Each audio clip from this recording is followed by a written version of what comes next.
kamu sedang batuk atau bersin?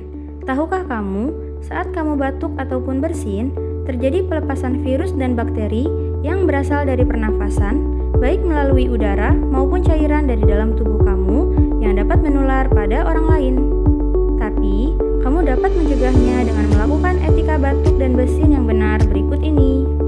Jangan membuang ludah ataupun dahak di sembarang tempat. Kamu bisa memakai lengan bagian dalam seperti ini. Menggunakan masker saat kamu dalam keadaan batuk ataupun bersin. Saat kamu batuk ataupun bersin, jangan lupa untuk selalu menggunakan tisu ataupun sapu tangan untuk menutup hidung dan mulut kamu. Segeralah untuk cuci tangan kamu di air yang mengalir dan menggunakan